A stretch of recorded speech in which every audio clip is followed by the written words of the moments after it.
So you've just increased your prices, you've now had a few client meetings, and perhaps they've not gone as you'd hoped they would have gone. The client's not jumping for joy, they're saying you're too expensive, or you're charging more than my previous accountant, or I didn't expect to be paying that much, and perhaps you've not had them sign in your proposals instantly or even at all.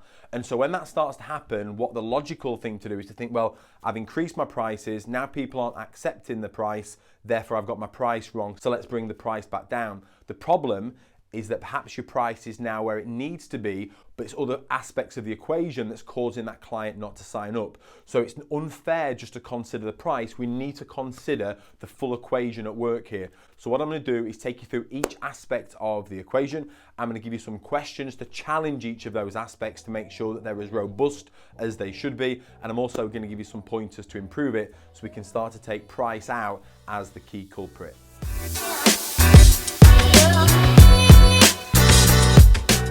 So the first factor we need to consider is source.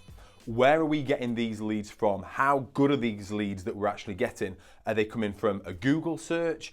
Are they being referred to you by other people? Are they being referred to you by existing clients that you've got who you're currently charging a low fee to, and now they're referring other clients like them to you, and you feel obligated to go and meet them, but actually they don't want to pay the higher price either?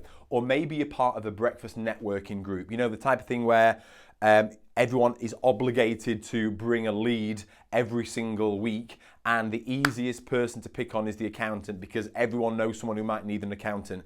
So you get all these leads every single week, you feel the need to follow up with them, but in actual fact, they're very low quality. And so we need to challenge the quality of the source. Now, this opens up a whole can of worms in terms of marketing, something that is way beyond the scope of what I'm about to do here. But if you do want to look at the marketing that you've got going out there and look at how you can improve the quality of that source, I would encourage you to go and check out The Profitable Firm. They've got loads of fantastic resources you can go and get from their website that will really help you to see how good your marketing is and how it can be quickly improved. The next thing is something that we call the priming phase. So just because you've got that client in through the door, what are you then doing from the moment that they first are aware of you to the point where we're actually sitting down and presenting them with a price? Because we need to prime them to our way of thinking, we need to educate them, we need to invest in that client relationship first.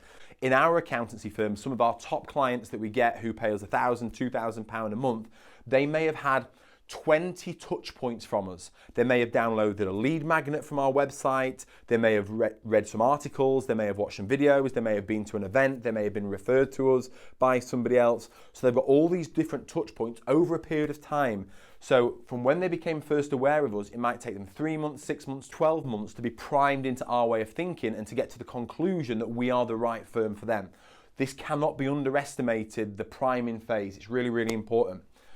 The next step is the discovery call. So just because someone's reached out to you, are you just saying, yep, let's have a meeting, or are you having a discovery call with them first? So a discovery call is a 15-minute phone call where we get to understand a little bit more about that client, what they're looking to achieve, and to make sure that we're a good fit for them. What we will be doing on that call is communicating what our minimum monthly fee is to make sure that we're going to be a good fit. Our minimum monthly fee used to be £200 a month, now it's £500 a month, and only in very few circumstances would we ever actually drop beneath that.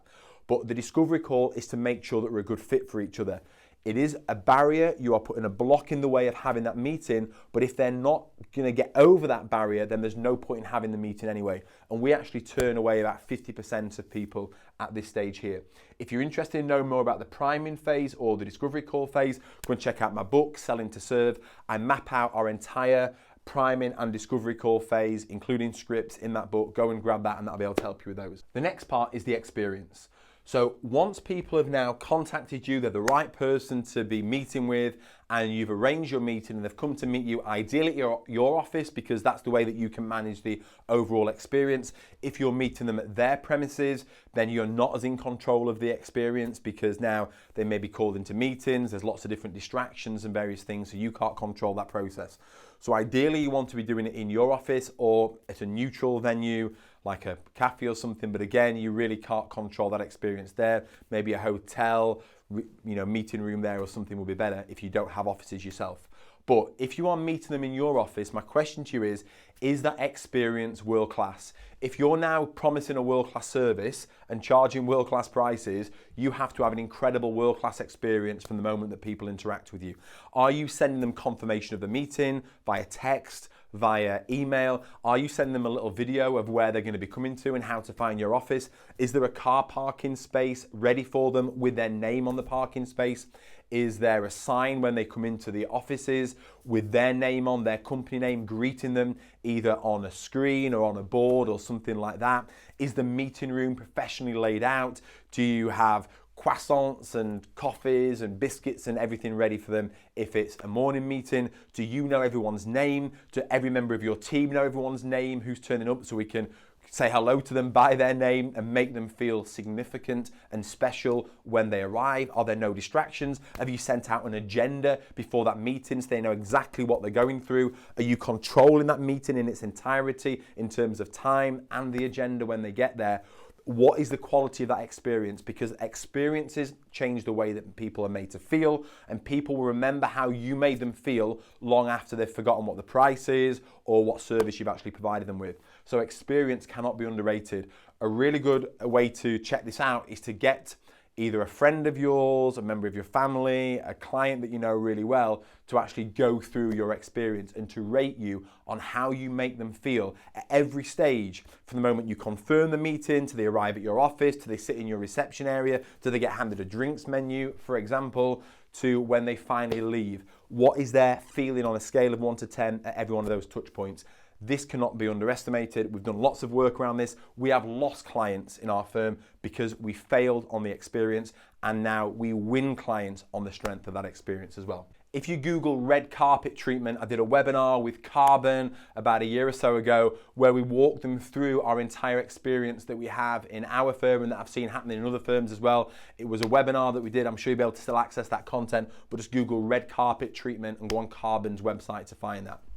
The next part is, what is the actual meeting like? What is the quality of the meeting? What is the level of conversation you're having with those clients? Are you using our gloss method where you go through their goals, where they are now, where they're trying to get to, the speed they want to move, and therefore to be able to present them with the solution?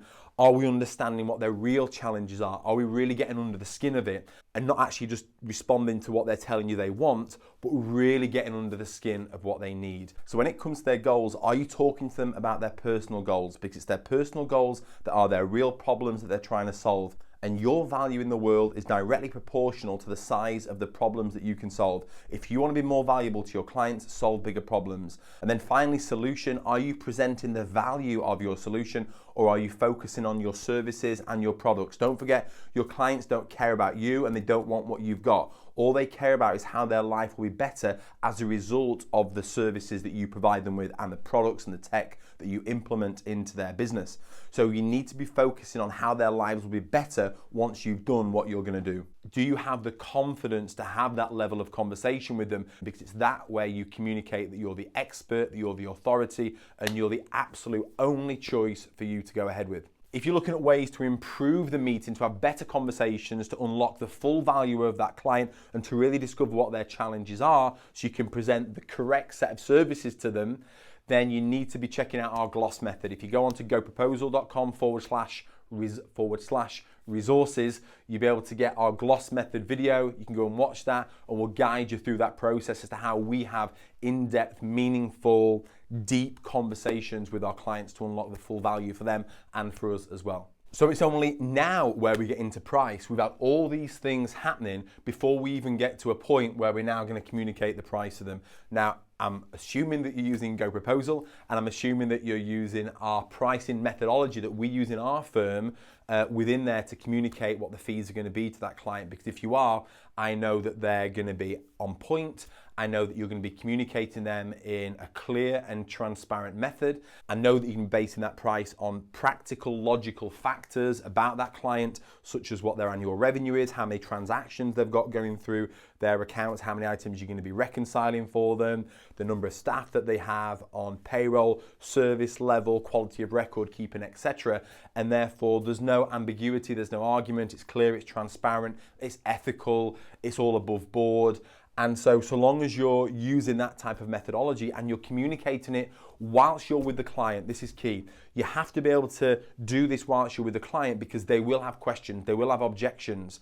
Whilst they're with you for that 1 hour or that 2 hours of that meeting, you need to be able to answer those questions there because that is while they've got the focus on this task. They've got the focus of deciding whether you're the right accountancy firm or not. So if you're sending a price after the fact, you've now not got their full attention. It's going to be caught up in their inbox with all the other things and all the other challenges they've got to deal with. So we need to be presenting that price and having the confidence to do that while we're with them, because then if they're saying, well, this is too much, then we can have a conversation that goes, well, no problem, what do you want me to take out?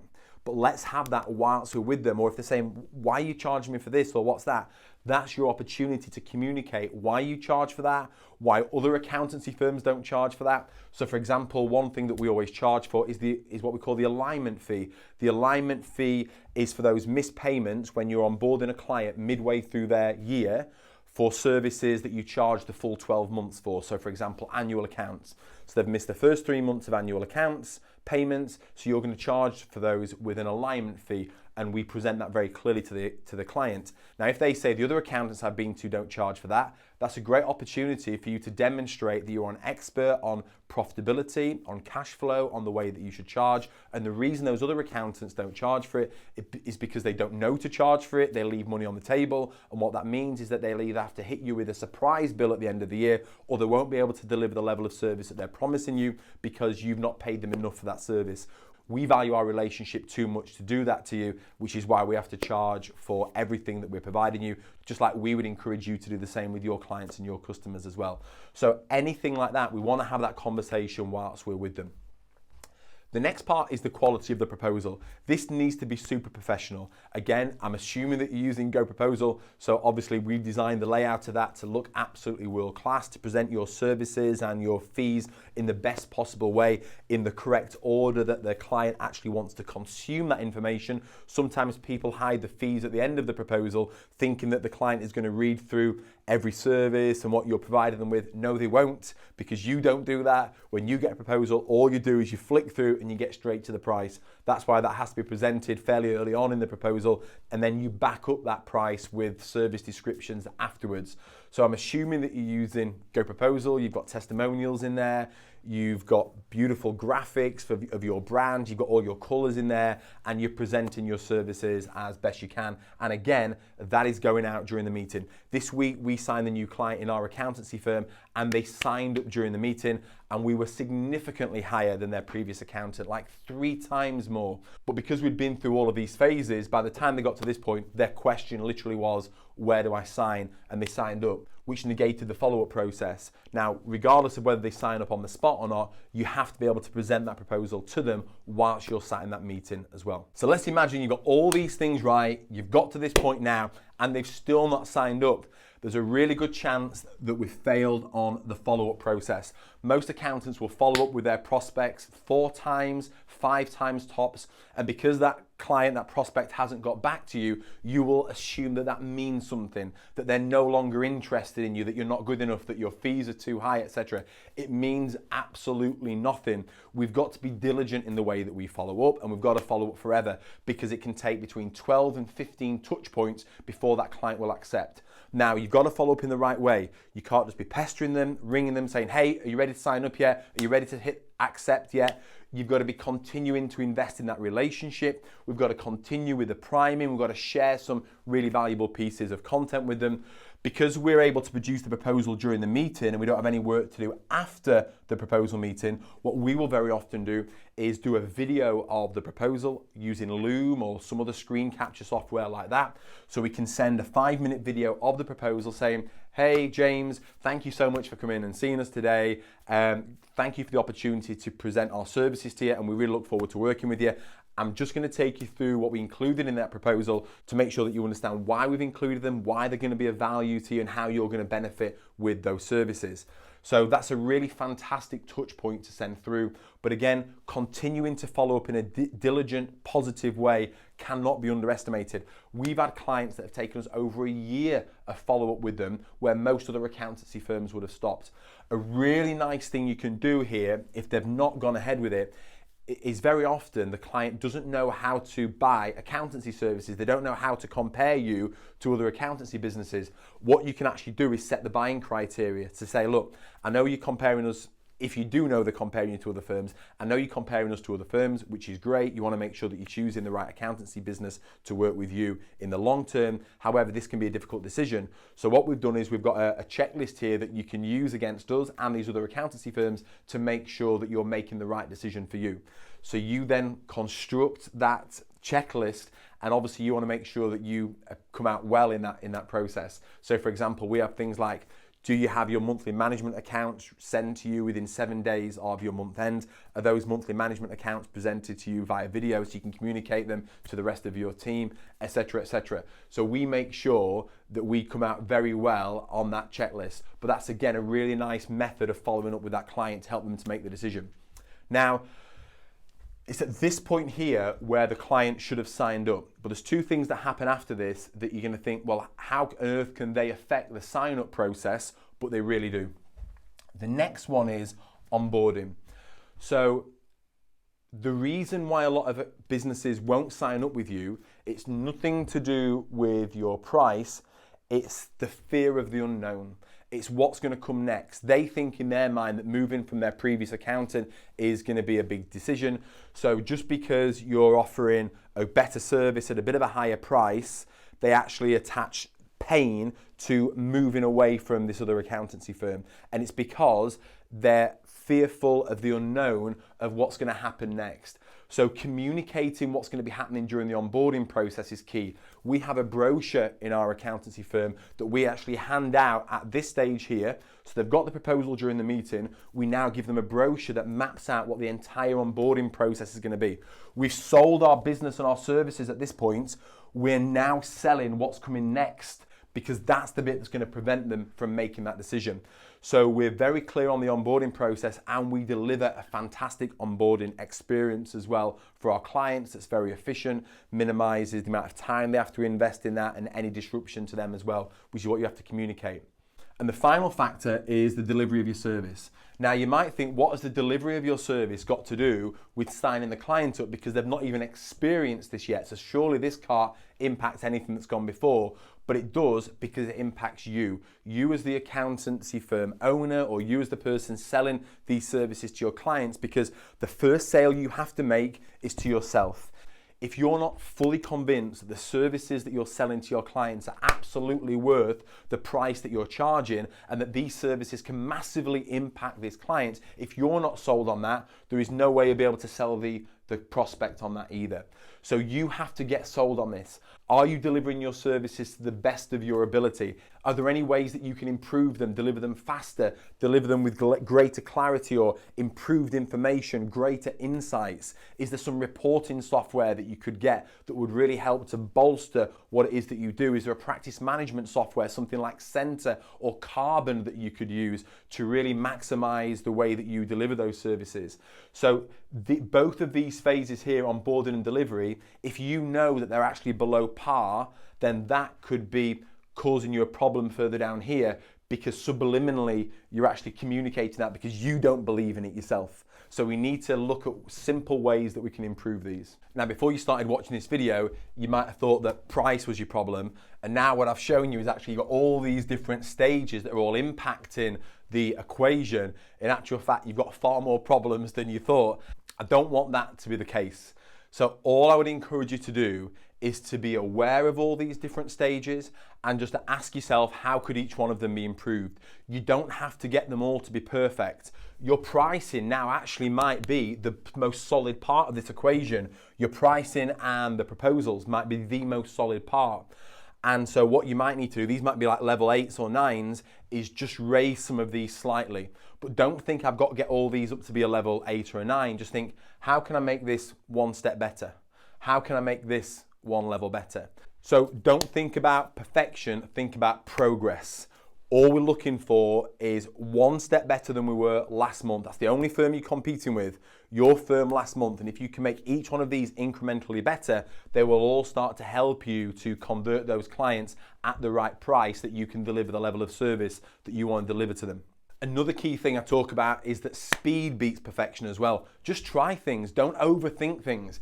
If you think, well, I think this will improve the experience when I'm meeting with a client, I'd like to try a car park sign, or I'd like to have their name on a screen. I've never done that before, I wonder what I should do. Just try it. Just get your iPad and just stick it on the wall and put their name on it. It's better than not having it. So speed is better than perfection, because even if you try something and it's wrong, at least you've tried it and you've now got that information and that knowledge to improve it next time. Sometimes people wait 3 months, 4 months, 6 months before they actually make a decision on something because they're afraid of it being wrong. And so they aim for perfection because they know that if they go for perfection, they're beyond judgment. But then what happens is, if they then launch it and it's wrong, they're so invested in it, they've spent 6 months saying, well, this is how our client experiences should be when they turn up. We are going to stick with this come hell or high water because it's taken us so long to make the decision. Where in actual fact, if you just decided 6 months ago and tried something that was wrong, you could try something again next week and something again the week after. People become afraid of making the wrong decisions about these things, so they don't make any decision. The important thing to remember is you can always make another decision. You can always change your mind. So just start to figure out ways that you can improve these things, aim to improve them by 1 notch, and I promise you, price all of a sudden will start to fade away from this being the main culprit, and you'll start to get clients converting at the price that you deserve to be charging, so that you can deliver the level of service that your clients actually want to pay for.